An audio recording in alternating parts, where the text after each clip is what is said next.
지난밤 평안하셨습니까? 3월 27일 토요일 한절 한 끼입니다. 오늘은 예수님께서 잡히시는 장면을 묵상하게 될 텐데요. 겟세마네에서 예수님은 모든 것을 아버지 하나님께 맡겨드리는 기도를 드리셨죠.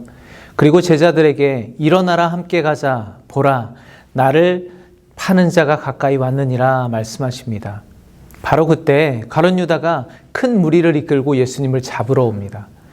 유다는 그들과 이미 예수님을 어떻게 잡을까 모의하고 예수님께 다가오는 거죠.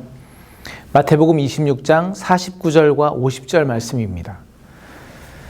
곧 예수께 나와 랍비여 안녕하시옵니까 하고 입을 맞추니 예수께서 이르시되 친구여 내가 무엇을 하려고 왔는지 그대로 행하라 하신대 이에 그들이 나와 예수께 손을 대어 잡는지라. 예수님께서 그들에게 잡히십니다. 예수님은 어쩌면 아무 손도 못 써보시고 이렇게 당하기만 하시는 걸까요? 큰 호통 소리 한번 치지 아니하시고 무기력하게 잡혀가시는 예수님의 모습을 보고 있노라면 허망하기도 하고 한편으로는 실망스럽기도 합니다. 게다가 가룟 유다가 하는 행동을 보십시오. 그는 예수님을 배신하고 팔아넘기려고 왔으면서 선생님 안녕하세요 입을 맞추고 있습니다.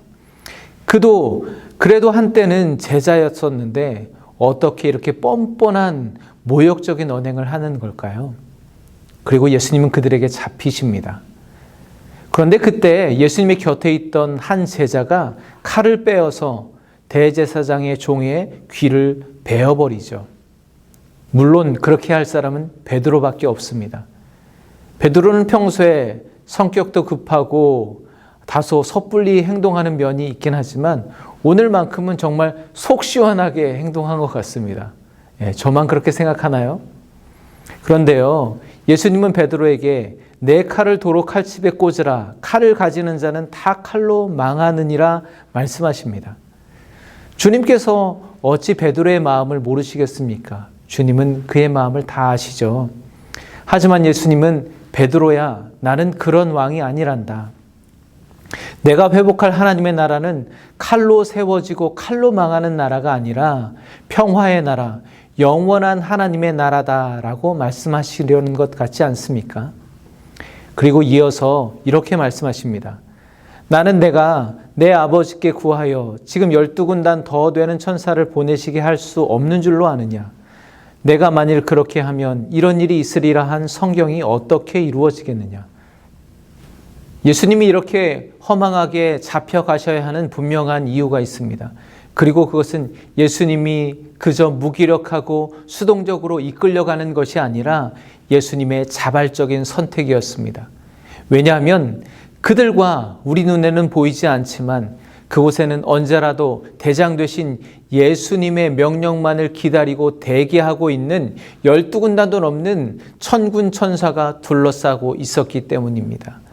예수님은 그 천군 천사를 호령하셔서 지금이라도 당장 그 모든 것을 다 처리하실 수 있지만 그저 묵묵히 그들의 손에 끌려가기로 선택하신 것입니다.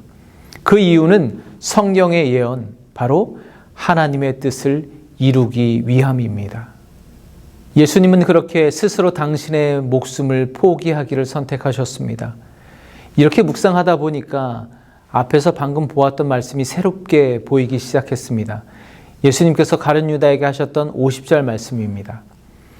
예수께서 이르시되 친구여 내가 무엇을 하려고 왔는지 그대로 행하라 하신대 이에 그들이 나와 예수께 손을 대어 잡는지라. 친구여 내가 무엇을 하려고 왔는지 그대로 행하라. 이 말씀은 믿었던 제자가 당신을 배신하고 팔아넘긴 것에 대한 실망감, 아니면 큰 무리가 당신을 붙잡으러 온 것에 대한 자포자기에서 하시는 말씀이 아닙니다. 그들이 당신을 잡아가도록 허락하시는 말씀입니다. 우리가 보기에는 허망하고 절망적인 이 상황의 주도권은 예수님을 잡아가려고 온 무리들에게, 가룟 유다에게 있는 것이 아니라 바로 예수님께 있었던 것입니다. 이에 그들이 나와 예수께 손을 대어 잡았다고 합니다. 지금까지 우리가 마태복음을 읽어왔는데요. 유대의 정치 종교 지도자들이 여러 번 주님을 잡고자 했으나 한 번도 예수님의 몸에 손을 대거나 잡지를 못했었습니다. 지금 예수님을 잡으러 온 이 무리들은 마치 강도를 잡는 것 같이 무기를 들고 예수님께 왔습니다. 그런데 이전에 예수님께서 성전에서 날마다 가르치실 때는 그들이 여러 번 기회가 있었지만 예수님을 잡지 못했었죠. 왜냐하면 백성들의 밀란이 일어날까, 무리가 두려웠던 것입니다.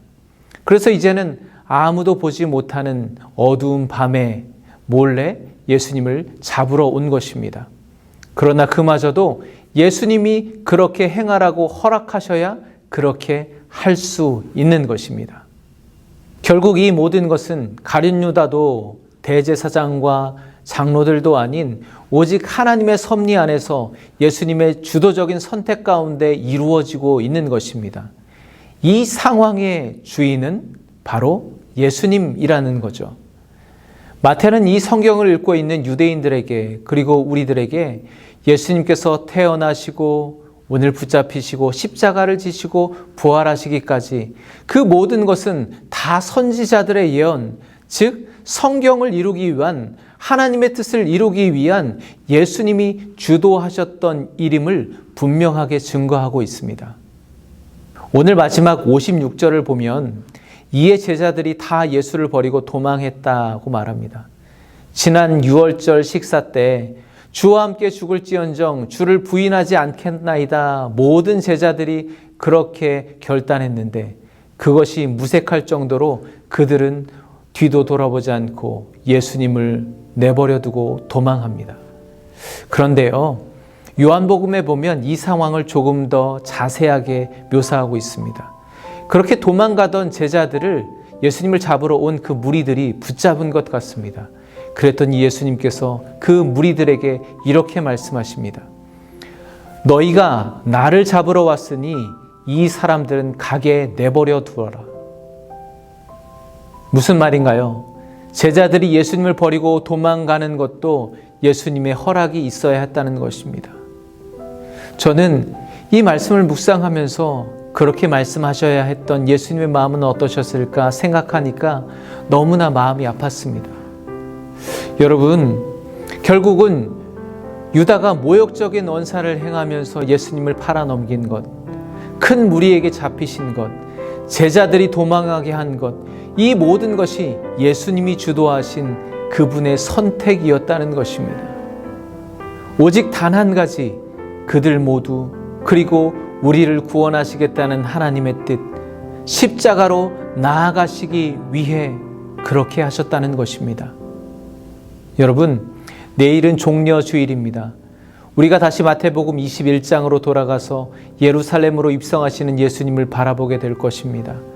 호산나 크게 소리쳐 부르는 그 큰 무리 가운데로 지나가시는 예수님을 여러분들은 어떤 시각으로 다시 바라보시겠습니까? 그분 앞에 어떤 새로운 고백을 올려드리시겠습니까?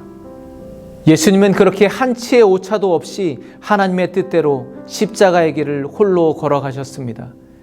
그리고 지금도 당신의 기쁘신 뜻을 위해 우리 안에 소원을 두고 틀림없이 우리를 위해 일하실 것입니다. 모든 것에 틀림이 없으신 우리 주인 되시는 예수님을 더 주목해서 바라보시는 종려주의를 맞이하시기 바랍니다. 월요일 날 다시 찾아뵙겠습니다. 감사합니다.